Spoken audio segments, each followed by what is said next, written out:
Well, you know what they say. When it's late at night and you can't sleep, or you don't want to sleep, or you're not tired, and it's approaching 2 a.m. in your time zone. Well, that's kind of the dilemma. Not the dilemma. That's the situation I'm in right now. Not sleeping. It's in the middle of the night. So I thought, why not go online and share something with you. And I thought, well, bloody good idea. What can I share? And because I'm kind of the lazy sort, as you probably have picked up by now, the last video I did was by the YouTuber who calls himself, who calls his channel Prophet of Zod, and I'd already set up the graphic for that one, so I had been watching more of Prophet of Zod's content, and I thought I'll present this short one where he calls it part one, Why I'm an Atheist. And this one is dedicated to a devout follower of mine, devout in the Christian sense, who calls himself Artangelo. So Artangelo, thank you for watching. I appreciate it. Thank you for your comments. I always appreciate your comments, no matter how insane they are.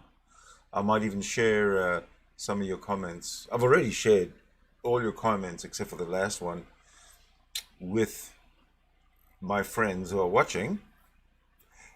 And maybe at the end, if I remember, or if somebody reminds me or whatever, maybe I will share your last comment with everybody as well. All right. So let me just switch over to this scene here. There we go. And this is Prophet of Zod, Why I'm an Atheist. I think you'll enjoy this one, especially you, Artangelo. You'll love it.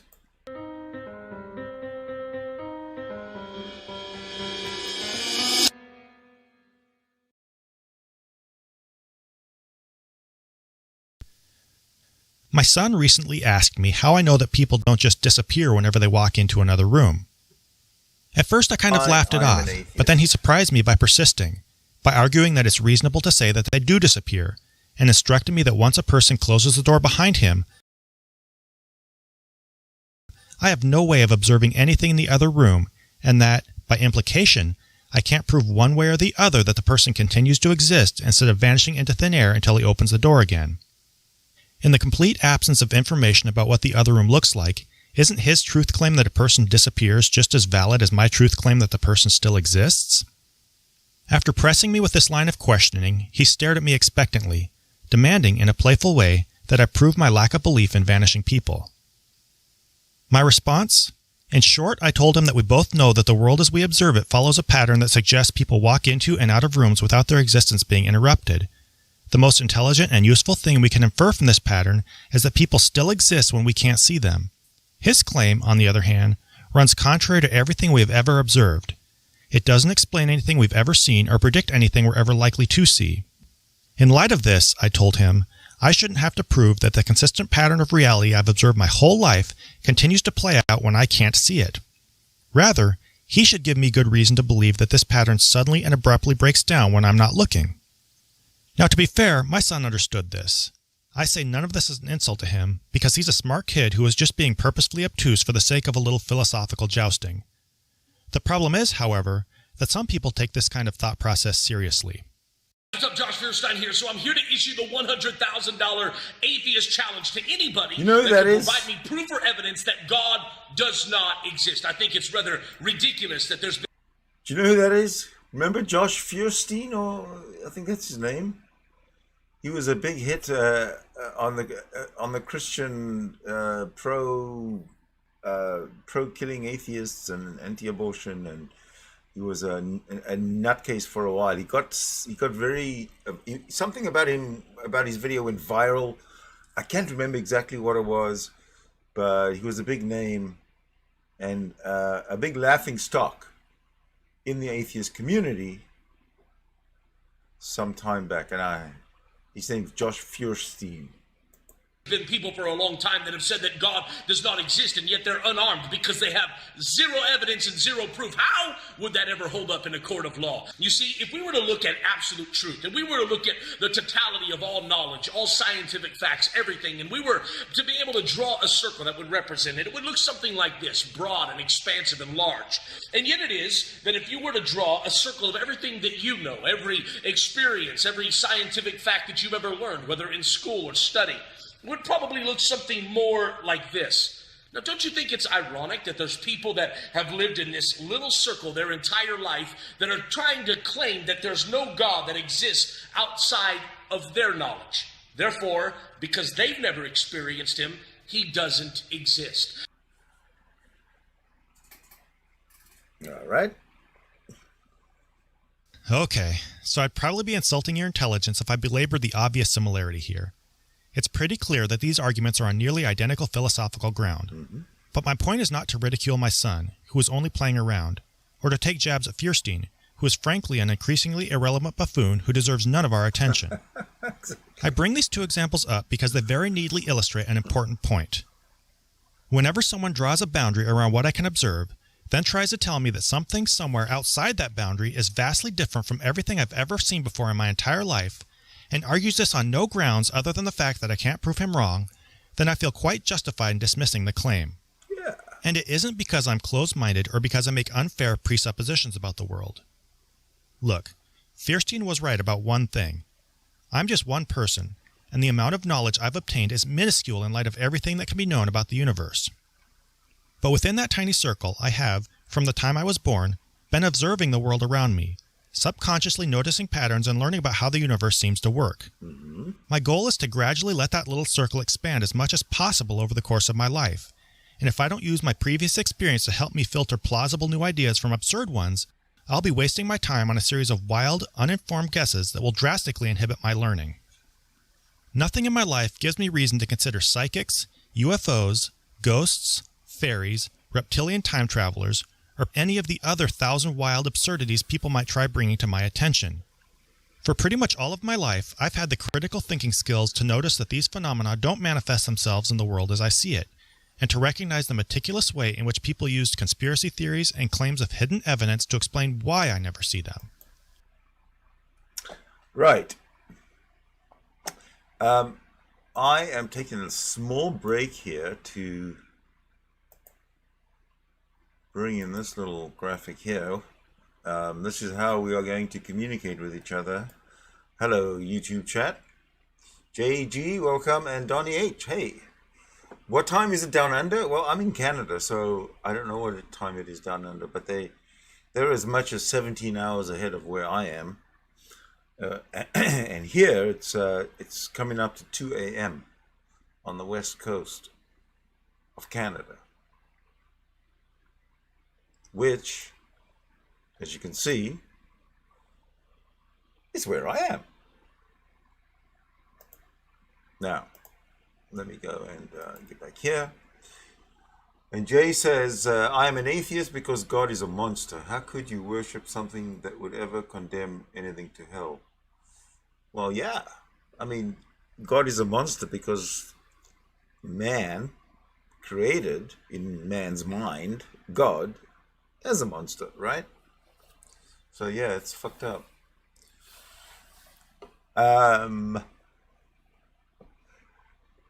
Thank you for bearing with me through the commercial break. And now, back to our regularly scheduled program. Cue the intro music. Okay, just kidding. So basically, I could point out the logical flaws in every paranormal fad and in all the other religions in the world. Yet somehow I still kept practicing and defending Christianity. Why? Well, it wasn't because I was an idiot. I just applied my intelligence to the defense of the one little area of stupidity I had been trained to believe in. Deep down, I knew Christianity had all the same problems as all the other beliefs out there. To borrow Fierstein's illustration, I recognized that God had never appeared in my little circle of personal experience, and that when Christians claim that he did most of his miracles thousands of years ago, that he answers prayers with yes, no, or maybe in a way that looks like random data, and that he speaks to them only through what appears to be their own thoughts, they were just trying to explain how he's not in here, but they can still believe he's out there. Uh-huh. Sure, I saw these inconsistencies, Good one. but I struggled to shove my doubts to the back of my mind, to tell myself that, for whatever vague reason I could conjure, the criticisms I leveled against other people's beliefs didn't apply to mine. I tried to give Christianity a pass because I was attached to it, because I grew up with it, and because my community reinforced it. But over time, those doubts festered in the back of my mind, pestering me. I grew more and more distant from my faith, seeing more and more of my fellow Christians as the crazy ones until finally I let it go. Finally, I recognized that, when you take it for what it really is, the idea that an all-powerful disembodied intelligence exists just beyond my realm of observation is just as juvenile as the idea that people disappear as soon as I can't see them. Indeed. And that's how I became an atheist. That's a very good story. I like that. Dot, dot, dot, dot, dot, dot, dot. Very nice, very nice. Good morning, or good day, the African Humanist. Hello. Looks like I got the UK and Europe in their sort of daytime time zone. Here it's, as I was explaining to people earlier, it's coming up 2 a.m.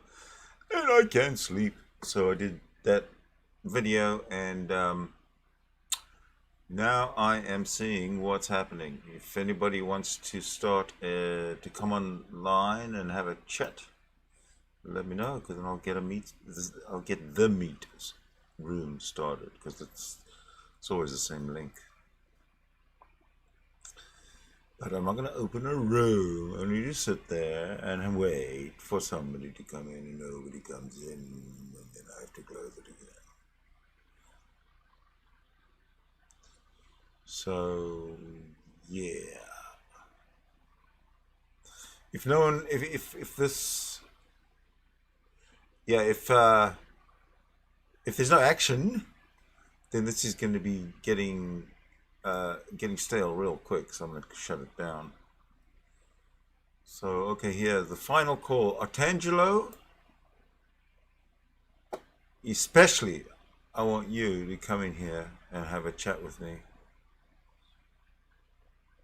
Because you need to learn how to give rational people some respect.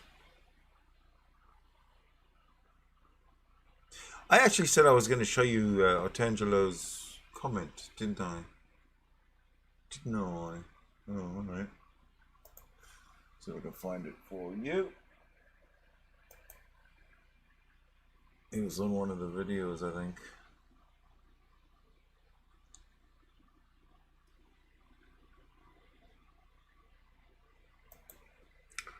Oh, Artangelo, why do you do this? See if I can find it. Oh, there it is.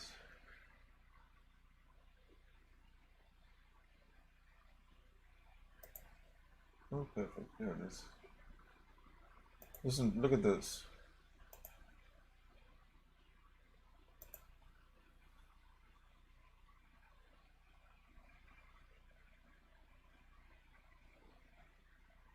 Oh. Alright, I'll cancel that. Comments. I'll get there in a minute. But I want to share this with you. All right. Oh, good. So you all know who Artangelo is, right? 10 reasons. That's that one there.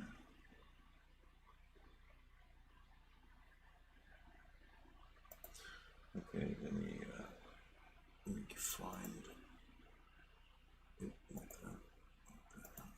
Oh, yeah, that's it. Okay. Let's give it a sec. It's loading. Loading.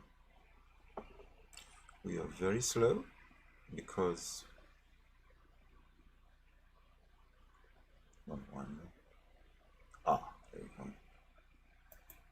go. I'm actually going to bring this in here. I think you'll love this. You are going to love this. Let me get myself out of here like that. And let me just check. Sorry that I'm being a little bit sort of perfectionist here, but I do want you to see what I'm looking at. JG, I have a question. Why would any God condemn people to hell? Because humans are not nice people, not a nice species, especially early humans when they I guess were not civilized like we are today. But if you write a book of gods, and though all those gods are nice and merciful and always do good things, and everything is humanistic and ultimately good for humans, well, then that's the God that you revere. But the God they invented back in a couple 3, 4, whatever thousand years ago is an utter cunt. So that's why he condemns people to hell. Simple. Because people are utter cunts. And what do you expect people are going to come up with but a cunt of a God? So here is what Artangelo wrote. Okay, so I did a meet, and at the beginning of it, I played the 10 reasons people are leaving Christianity, and this is Artangelo's response. Oh yeah, there was also Heman Mehta, the friendly atheist. I have rarely seen a more foolish and ignorant atheist than Sidney Winston. Really? Okay. I can think of many atheists that are more foolish and ignorant than me. But then that's, I'm being a little bit biased and subjective in my consideration here. So, then he goes on to say, sweeping gene survey reveals new facets of evolution. Now, it goes back a few years, May 28th, 2018. So, 18, it's 3 years. Okay, well, 3 years. 3 years in science can leave out a lot if you're not current. But anyway, let's read it. So it says, the most extensive genetics study ever completed, the Journal of Human Evolution, May 2018, revealed no genetic evidence for evolution. What? No genetic evidence for evolution? So does that mean that evolution is a lie just because there's no genetic evidence? So there's lots of other evidence, right? So now he's saying there's no genetic. Okay, so I'm going to jump. I'm just going to make a little aside here, Artangelo. There is 100 different ways to prove evolution. Okay, you are coming up now and saying that I'm an ignorant, I'm a fool and an ignorant atheist, or you've never seen a more foolish and ignorant atheist than me. We know that evolution is provable 100 different ways from Sunday. I think that's the expression. And you are just presenting a 3-year-old headline in the Journal of Human Evolution, which I've never heard of, that a study says that there's no genetic evidence for evolution. Okay, let's carry on. The author, an avid proponent of evolution, that's a catchphrase right there, was reduced to the following conclusions. Remember, an avid proponent of evolution. I'm going to come back to that. Okay, so I guess this is a quote. And yet, Another unexpected finding from the study. Species have very clear genetic boundaries, and there's nothing much in between. If individuals are stars, then species are galaxies, said Thaler, whoever that is. I guess he's the author. He never presented the author. But I continue. If individuals are stars, then species are galaxies. What exactly does that mean? If individuals are stars, then species are galaxies. They are compact clusters in the vastness of empty sequence space. The absence of in-between species is something that also perplexed Darwin, he said. Tangelo. Oh man, you're funny. Is that? I thought you were being serious. I thought there was something, I'm a fool that I'm ignorant. Okay, shit. Wow. I mean, I'm not disputing that, but there must be a reason behind it, right? And this is what you bring me? Come on, man. I'm going to go back to the chat.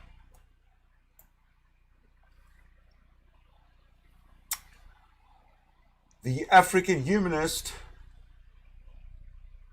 How you doing? You want to have a chat? It's really late.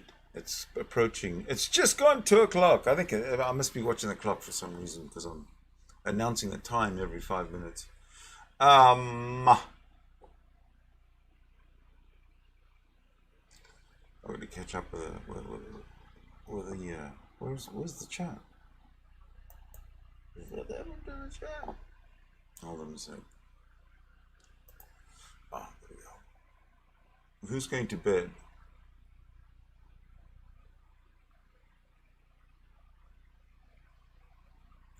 Donnie says, Artangelo once told me that his God was very simple. Oh yeah?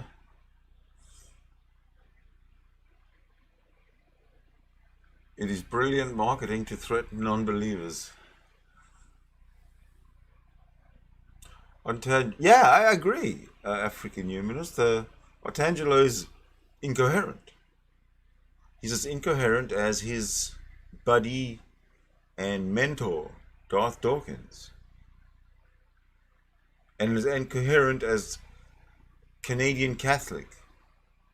And is as incoherent as Nephilim Free and Gary Milne and G-Man and Shannon and Jason, and Roy Montero. I mean, you just name the Christian, and Mr. Batman, name the Christian.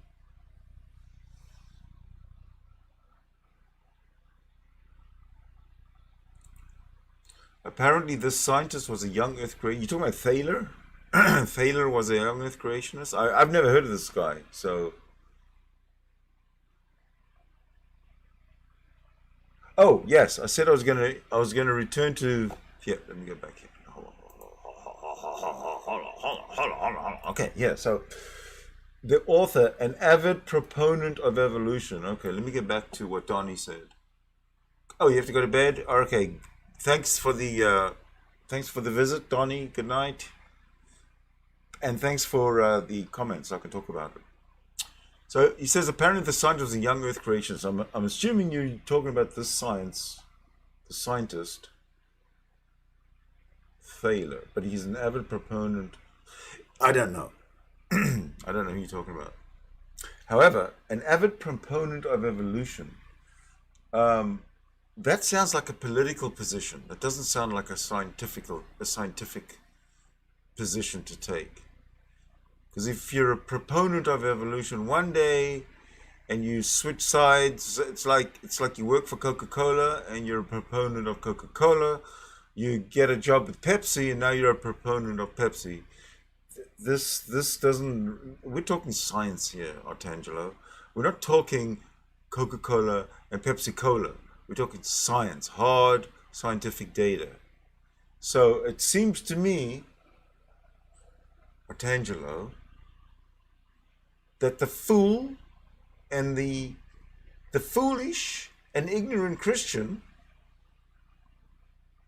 has projected himself into a comment on Sydney Winston's channel. I'm sorry for you. You did it to yourself. Tough. But come in and talk about it at some point when you've finished blushing and from embarrassment and shame. Next time, before you post something, read it. Just read it maybe more than once, maybe twice, maybe calm down a little bit, because that's gibberish. Nonsense. Look at this. Look at this. Look at that. It's gibberish and nonsense. What the fuck? If individuals are stars and species are galaxies, they are compact clusters in the vastness of empty sequence space. And then he says the absence of in-between species is something that also perplexed Darwin. Artangelo, you're seriously? Are you really living in 1857? Is that your? Did you stop reading anything that was written after 1857? Because it doesn't seem like it. It really doesn't. I'm actually kind of shocked at I'm shocked at what you have actually written and signed your name to.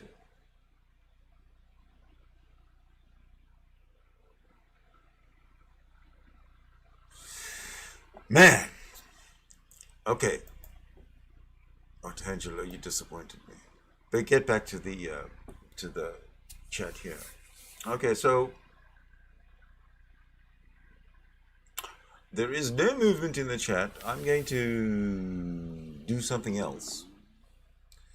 And thank you very much for watching with me how the Prophet of Zod actually nailed it. Artangelo, I do look forward to your comment, and so I can share them with everybody. All right. Thank you, everybody. See you next time.